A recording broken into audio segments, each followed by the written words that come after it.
सुप्रभात, good morning, अभिवादन सभी को। दूसरी भाव लेकर के प्रश्न अभ्यास का हम आपके सामने फिर से आए हैं। निम्नलिखित का भाव स्पष्ट कीजिए। सहानुभूति चाहिए महाविभूति है, यही वशीकृतता सदैव बनी हुई स्वयं में ही। कवि के कहने का तात्पर्य यह है कि जिन व्यक्ति के पास, जिस मनुष्य के पास महाविभूति सत्य, दान, दया, धर्म, करुणा है, परोपकार है, ये महाविभूति है, बहुत बड़ी संपत्ति है। जिनके पास है, पृथ्वी को उनके प्रति सहानुभूति हो जाती है, उनके प्रति वो करुणा दिखाती है और स्वयं उनके बस में हो जाती है। मही मतलब पृथ्वी, पृथ्वी स्वयं उनके बस में हो जाती है, उनके प्रति सहानुभूति रखती है। जिनके पास सत्य, करुणा, दया, दान और धर्म है, परोपकार है। विरुद्ध बुद्ध का दया प्रवाह में बहा, विनीत लोक वर्ग क्या न सामने। जब भगवान बुद्ध ने दया का मार्ग अपनाया था, लोगों में संचार किया, तो बहुत विरोधी उनके सामने आए। इतना विरोध में एक आंदोलन जैसे चल गया। लेकिन एक समय ऐसा आया, क्योंकि उनमें बुद्ध का कोई स्वार्थ नहीं था, परार्थ था, परोपकार ही था। एक समय ऐसा आया कि लोगों का विरोध का स्वर धीरे धीरे कम होने लगा और भगवान बुद्ध के सामने वो नतमस्तक हो गए। बहुत दिन तक उनका विद्रोह नहीं चल पाया, क्योंकि उनके आंदोलन में, उनके दया में लोगों की करुणा की भावना थी। विनीत लोक वर्ग क्या न सामने झुका, सब लोग उनके सामने नतमस्तक हो गए, क्योंकि उनमें कल्याण की भावना थी, परोपकार की भावना थी। रहो न भूल के कवि मदांध तुच्छ वित्त में, सनाथ जान आपको करो न गर्व चित्त में। थोड़े, कवि के कहने का भाव यह है कि थोड़े से धन के आ जाने से मन में, तुच्छ मतलब थोड़ा, वित्त मतलब धन, मदांध मद में अंधे होना, घमंड में चूर होना। कवि कहता है कि भूल के भी कभी थोड़े से धन के आ जाने से अपने को सर्वे सर्वा समझ करके मन में अहंकार नहीं लाना चाहिए, अहंकार नहीं लाना चाहिए, गर्व नहीं लाना चाहिए।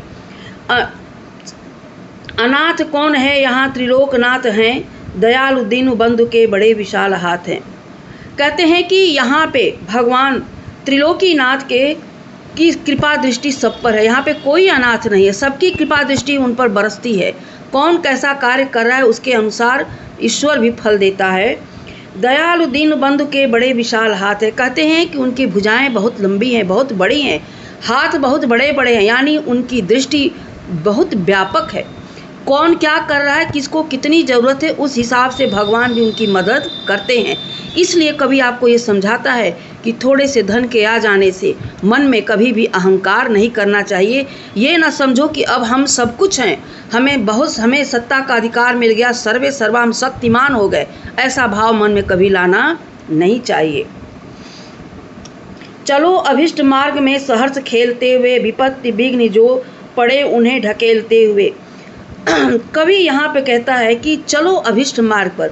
सभी व्यक्ति के, सभी मनुष्य के जीवन में कोई न कोई लक्ष्य अवश्य होता है, जिसको वो प्राप्त करना चाहता है। प्राप्त करने के लिए, उसके लिए वो सतत निरंतर प्रयत्न करता है, संघर्ष करता है, मुश्किलों का सामना करता है। इसीलिए कवि कहता है चलो अभिष्ट मार्ग में सहर्ष खेलते हुए। सब एकजुट हो करके प्रसन्नता पूर्वक जिस लक्ष्य का तुमने चयन किया है, उस मंजिल तक पहुँचने के लिए सब एकजुट हो करके चलो। विपत्ति विघ्न जो पड़े उन्हें ढकेलते हुए। रास्ते में जितनी भी मुश्किलें आएँ, कठिनाइयाँ आएँ, विपत्तियाँ आएँ, सबका सामना करते हुए, उन्हें ढकेलते हुए, यानी उनका सहर्ष मुकाबला करते हुए उन्हें आगे बढ़ते चलो। घटे न हेल मेल हो, बढ़े न भिन्नता कभी। इस कार्य को करने में आपस की मित्रता, बंधुत्व कम न हो, भाईचारा घटे न कहीं से, किसी प्रकार की बढ़े न भिन्नता कभी, आपस में कोई मनमुटाव न हो, कोई दूरी न हो। कवि के कहने का भाव यह है कि जिस मार्ग में हम लक्ष्य को पाने के लिए अपने मंजिल तक आगे बढ़ रहे हैं, इस कार्य को करने में आपसी मनमुटाव न हो, दूरियां न बढ़े, किसी प्रकार का मतभेद न हो। अतर्क एक पंथ के सतर्क पंथ हो सभी। एक सावधान यात्री की तरह से अपने लक्ष्य को पाने के लिए एकजुट होकर के सभी निरंतर आगे बढ़ें। कवि इन पंक्तियों में यह समझाना चाहता है, यह भाव है कहने का कि सबके पास लक्ष्य जरूर होता है, लक्ष्य को पाना चाहता है, उसके लिए कितनी कठिनाइयाँ, कितनी मुश्किलें, कितनी विपत्तियाँ, सबका सहर्ष सामना करते हुए जब हम एकजुट होकर के किसी यात्रा की तरफ चलते हैं, तो हम बड़ी से बड़ी मुश्किलों को भी पार कर जाते हैं और लोगों के लिए हम प्रेरणा स्रोत बन जाते हैं। इसलिए कवि कहता है कि अतर्क एक पंथ हो सतर्क, सभी अपने लक्ष्य को प्राप्त करने के लिए आगे बढ़ चले हो, लेकिन एक सावधान यात्री की तरह से।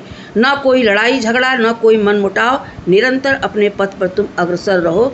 कवि का कहने का भाव यह है। बच्चों, ये पाठ बहुत अच्छा है और जब समझ में आ जाएगा तो ये बहुत सरल लगने लगेगा। अब हम अगली क्लास में आपके पर्वत प्रदेश में पावस ऋतु में आपको हम मिलेंगे। तब तक खूब अच्छे से समझाना। बहुत सारी चीज़ें हैं जैसे आपको किताब के पन्नों में नहीं मिलेंगी। 25 साल का अनुभव है जो मैं आज आपकी क्लास में पढ़ा रही हूँ। चलो बच्चों, ठीक है।